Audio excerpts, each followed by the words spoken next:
Assalamualaikum warahmatullahi wabarakatuh. Halo Sobat Kian Santang, apa kabar untuk kalian semua? Dimanapun kalian berada, kembali lagi bersama saya di channel kesayangan kalian yang pastinya akan kembali membahas alur cerita kembalinya Raden Kian Santang untuk episode selanjutnya.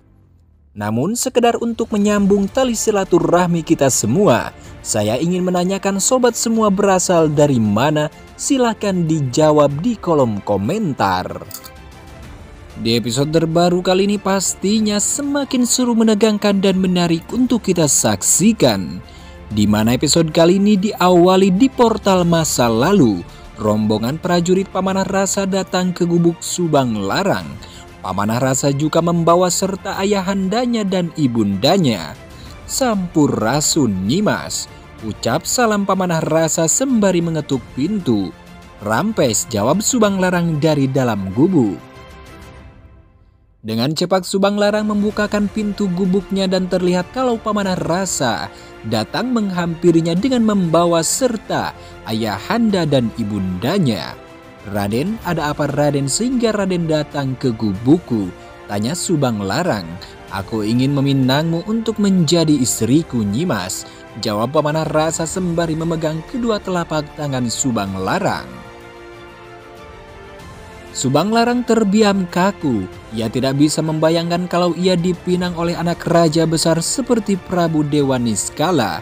"Bagaimana Nyimas, apakah kau mau menjadi pendamping hidupku?" tanya Pamanah Rasa sambil menatap ke arah mata Subang Larang. "Aku terima Raden," jawab Subang Larang. Ia tersipu malu saat menjawab pertanyaan Pamanah Rasa. Prabu Dewa Niskala dan ibunda dari Pamanah Rasa tersenyum bahagia saat tahu kalau pinangan putranya diterima Subang Larang. "Baiklah kalau begitu, besok adalah hari pernikahan kalian. Pajajaran akan menggelar pesta besar-besaran besok," ucap Prabu Dewa Niskala sembari tersenyum ke arah keduanya. "Maaf Gusti Prabu, tidak bisakah acara digelar hari lain?" jawab Subang Larang. "Besok adalah hari yang sangat bagus Nyimas." "Baiklah kalau begitu Gusti Prabu." Rombongan keluarga Pamanah Rasa kembali ke Pajajaran setelah lamaran mereka diterima oleh Subang Larang. Kembali lagi ke masa Pajajaran. Prabu mengadakan rapat mendadak terkait perampokan yang terjadi di kota raja. Keempat putranya dipanggil ke sidang istana untuk menghadiri rapat, namun Dewana malah pergi ke kamar Kian Santang. Ia masuk ke dalam kamar Kian Santang lalu menutup rapat-rapat pintu kamar Kian Santang. Ternyata tujuannya masuk ke dalam kamar Kian Santang adalah untuk mencuri mahkota pemberian Prabu milik Kian Santang. Ia berjalan ke arah meja di mana terletak mahkota mewah milik Kian Santang. Mahkota ini sangat indah sekali, tapi kenapa mahkota seindah ini diberikan kepada orang bodoh seperti Kian Santang? "Mahkota ini hanya layak berada di atas kepalaku, bukan Kian Santang," ucap Dewana sembari memegang mahkotanya. Ia mengambil mahkota itu lalu memakainya di atas kepalanya. Putra mahkota Dewana, "Ya, aku adalah pewaris tahta Pajajaran yang sesungguhnya, bukan Kian Santang." Tiba-tiba Dewi Rengganis masuk ke dalam kamar Kian Santang dan melihat apa yang dilakukan oleh Dewana. "Raden Dewana." "Nyimas," jawab Dewana pelan. Ia langsung mendekat ke arah Dewi Rengganis dan menyekap mulutnya. Dewi Rengganis mencoba melepaskan diri dari sekapan Dewana namun gagal. Ia sudah memberontak agar bisa lepas dari Dewana namun tidak bisa. "Berani sekali kau mengganggu kesenanganku Rengganis. Akan kuberi hukuman atas perbuatanmu ini," ucap Dewana dengan nada tinggi. Dewana akhirnya mendorong Dewi Rengganis ke atas ranjang lalu mengikat kedua tangan Dewi Rengganis di ujung pilar ranjang. Dewana mendekat ke arah Dewi Rengganis. "Inilah akibatnya jikalau kau berani mengganggu kesenanganku. Lepaskan aku," teriak Dewi Rengganis. Dewana membuka jubahnya lalu mengikat jubahnya di mulut Dewi Rengganis. Ia semakin mendekat ke arah Dewi Rengganis. Dewi Rengganis tidak bisa berbuat banyak karena kedua tangannya diikat. Secara mendadak Prabu datang ke kamar Kian Santang. Ia terkejut melihat perbuatan Dewana kepada Dewi Rengganis. Dengan cepat ia menghampiri Dewana, lalu menarik ke arah bajunya menjauh dari jangkauan Dewi Rengganis. Dewana, apakah ini Dewana, apakah ini yang ayahanda ajarkan kepadamu? Ayahanda tidak pernah mengajarkanmu untuk bersikap kurang ngajar kepada seorang wanita. Terlebih lagi Dewi Rengganis adalah calon menantu keluarga ini, teriak Prabu sembari menatap Dewana dengan tajam. Dewana hanya diam sambil menatap ayahandanya saja. Kenapa kau hanya diam dan kenapa mahkota milik Kian Santang berada di atas kepalamu? Ucap Prabu dengan nada tinggi. Ia mengambil mahkota milik Kian Santang dari atas kepala Dewana.